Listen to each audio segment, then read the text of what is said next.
আসসালামু আলাইকুম। আর কিচেনে আপনাদের সবাইকে স্বাগতম।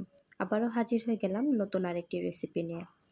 আজকে আমি আপনাদের সঙ্গে শেয়ার করব পারফেক্ট বেগুনির রেসিপি। এই বেগুনিগুলো ভাজার পরও ১ ঘন্টা পর্যন্ত ক্রিসপি থাকবে। চলুন তাহলে কথা না বাড়িয়ে শুরু করা যাক মূল রেসিপিটা। এর জন্য আমি এখানে ২টা বেগুন এভাবে পাতলা পাতলা স্লাইস করে কেটে নিয়েছি। বেগুনগুলোকে পর্যাপ্ত পরিমাণ পানি আর হাফ চা চামচ লবণ দিয়ে আমি 10 মিনিটের জন্য ভিজিয়ে রাখবো। এতে করে বেগুনিগুলো খাবার সময় পানসে লাগবে না। এবার আমি এখানে নিয়ে নিচ্ছি 1 কাপ পরিমাণ বেসন।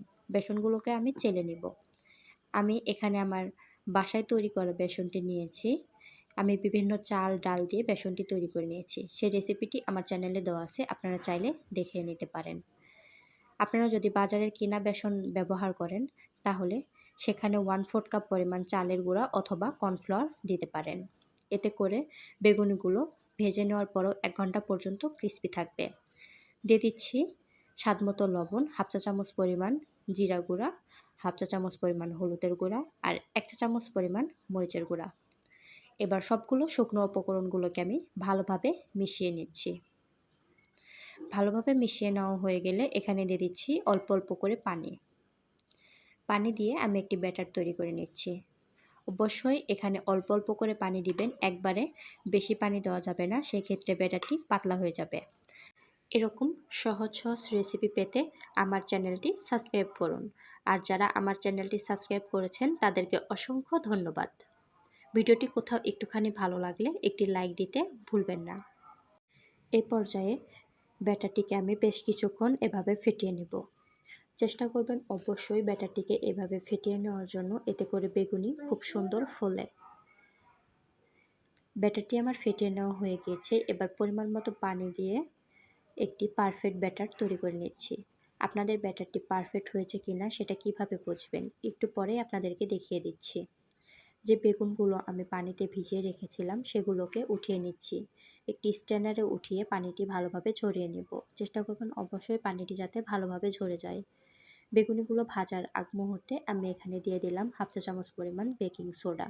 আপনারা চাইলে বেকিং পাউডারও ব্যবহার করতে পারেন। এই যে দেখুন, আমি একটি আঙুল ডুবিয়ে নিলাম। এক্সট্রা ব্যাটারটি কিন্তু ঝরে গিয়েছে আর আঙুলটি আমার খুব সুন্দরভাবে কোট করে নিয়েছে। এভাবে যদি আপনাদের ব্যাটারটিও হয়ে থাকে তাহলে বুঝবেন আপনার ব্যাটারটি একদম পারফেক্ট হয়েছে। এবার একটি বেগুন ব্যাটারে চুবিয়ে আমি তেলে ছেড়ে দিয়েছি। এভাবে একটি চামচের সাহায্যে তেলটি উপরে দিয়ে দিচ্ছি। এতে করে বেগুনগুলো খুব সুন্দর ফুলে উঠবে। এবার উল্টিয়ে পাল্টিয়ে আমি বেগুনিটা ভেজে নিয়েছি। দেখতে পাচ্ছেন কত সুন্দর হয়েছে। আপনাদেরকে আমি আরও একটি বেগুনি ভেজে দেখাচ্ছি। এই দেখুন, আমি আরও একটি বেগুন ব্যাটারে ডিপ করে তারপর তেলে ছেড়ে দিয়েছি। এভাবে একটি চামচের সাহায্যে তেলগুলোকে ওপরে উঠিয়ে দিবেন।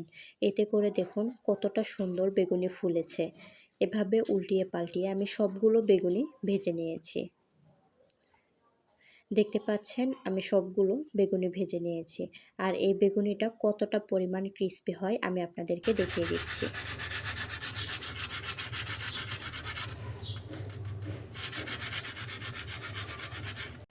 আপনারা নিশ্চয়ই এই বেগুনির সাউন্ড শুনে বুঝতে পেরেছেন যে এই বেগুনিটা কতটা পরিমাণ ক্রিস্পি। আমি কিন্তু বেগুনিগুলো ভেজে নিতে নিতে অনেকটাই ঠান্ডা হয়ে গিয়েছে, তারপরেও দেখুন কতটা পরিমাণ ক্রিস্পি আছে। আমি আপনাদেরকে একটি বেগুনি ভেঙে দেখাচ্ছি। দেখুন ভিতরটাও কতটা পরিমাণ সুন্দর হয়েছে। মাশাআল্লাহ, খেতেও ভীষণ মজার হয়েছিল এই বেগুনিটা। আপনারা অবশ্যই একবার বাসায় ট্রাই করবেন। তো আজকের ভিডিও এ পর্যন্ত। সবাই ভালো থাকবেন, সুস্থ থাকবেন। আল্লাহ হাফেজ।